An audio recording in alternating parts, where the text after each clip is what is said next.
मानव जीवन का कल्याण कैसे हो सकता है। तो मानव जीवन के कल्याण के दो मार्ग हैं।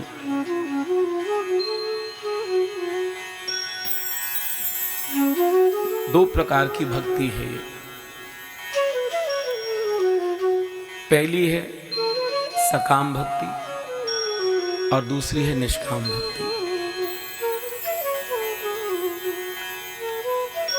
सकाम भक्ति में हम भगवान की भक्ति तो करते हैं, सत्संग भी करते हैं, लेकिन इतना सब कुछ करने के बाद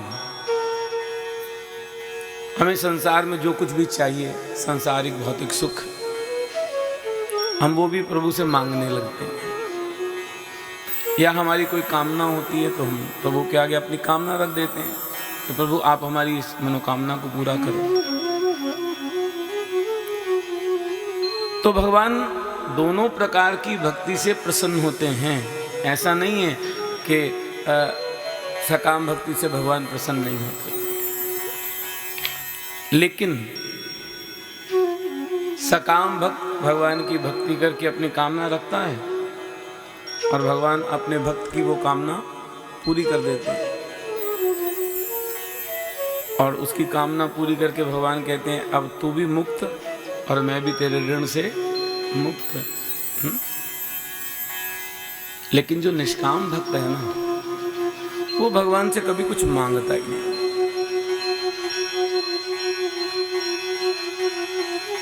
भगवान का सच्चा प्रेमी जो है ना, वो निष्काम भक्त है, जो अपने जीवन में सब कुछ भगवान के लिए कर रहा है, लेकिन भगवान से कभी कुछ नहीं मांगता। और इसके दो उदाहरण हैं। पहला उदाहरण रामचरितमानस में हनुमान जी महाराज,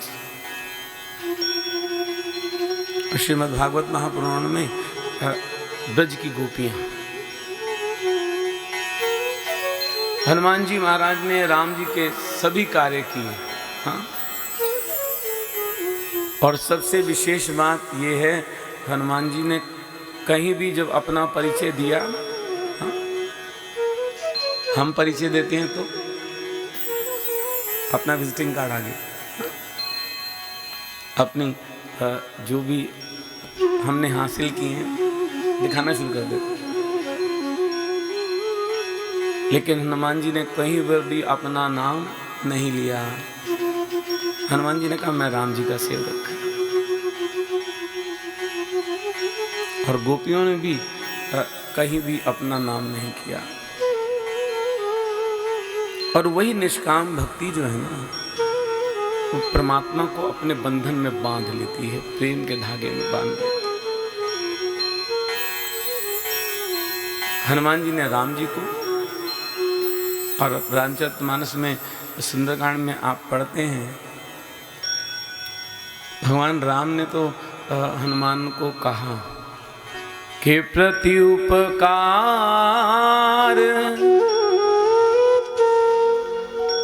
करऊं का तोरा। अरे तुझे देने की बात भी मेरे मन में नहीं आती, क्योंकि जब भी तेरे को कुछ देने की सोचता हूं ना, तो मेरी आंखें झुक जाती हैं। प्रति उपकार करऊं का तोरा, सन्मुख होत न सकत मन मोरा। अरे प्यारे, तूने तो इतना कर्जा चढ़ा दिया है मेरे सिर पर। तेरा कर्जा मैं उतार ही नहीं सकता हूं कभी। और तेरा कर्जा भी तब उतरेगा जब तू चाहेगा। मेरे चाहने से कर्जा भी नहीं उतरेगा कभी।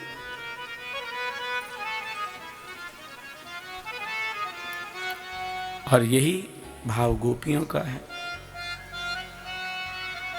जो सच्चा प्रेमी है ना,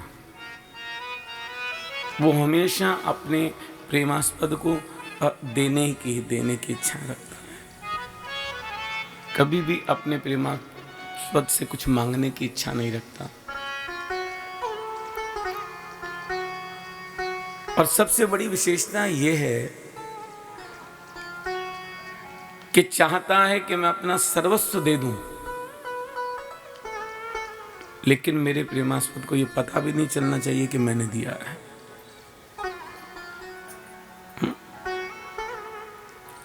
मैंने कल आपसे निवेदन किया था ना, भगवान मिलते तो हैं, आज भी मिलते हैं, लेकिन जो जितना कार्य आसान लगता है ना, वो प्रैक्टिकल में उतना ही मुश्किल हो जाता है। क्योंकि आज हमारे मन के अंदर इतना अभिमान, हम छोटा सा भी कोई कार्य करते हैं, मैं लगा लेते हैं, मैं कर रहा, जानते भी हैं कि उसकी मर्जी के बिना पत्ता भी नहीं हिलता, फिर भी करते करते कभी ना कभी, क्योंकि अभिमान भी दो प्रकार का होता है। एक अभिमान जो सिर चढ़कर बोलता है,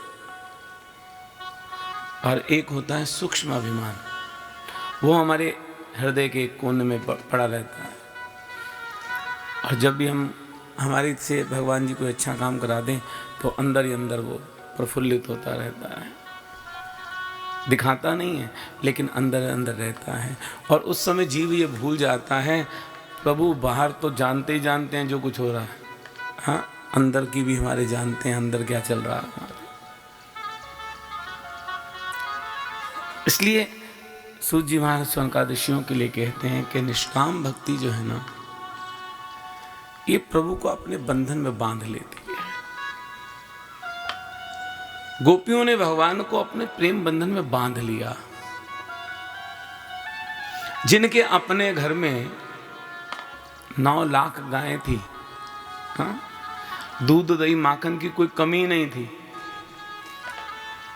वो गोपियों के घर छाछ मांगने के लिए जाया करते थे, हाँ?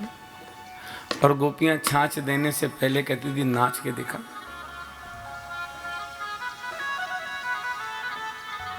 वो सारे संसार को नचाने वाला, हाँ, गोपियों के कहने पर उनके आंगन में छाछ के लिए नाचा करता था। तो क्या था? एक प्रेम बंधन ही तो था। और भगवान, आप कथा में सुनेंगे, भगवान ने स्वयं अपने मुख से गोपियों से कहा है कि गोपियों, जब तक तुम नहीं चाहोगी ना, तुम्हारे ऋण से मैं उऋण नहीं हो सकता।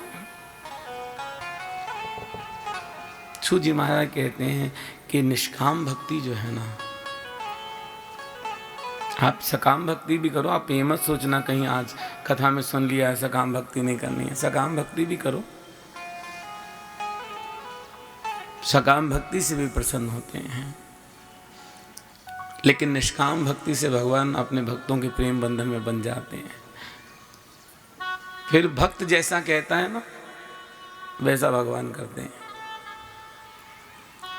2 प्रकार की भक्ति है जिससे ये मानव अपने जीवन में अपना कल्याण कर सकता है।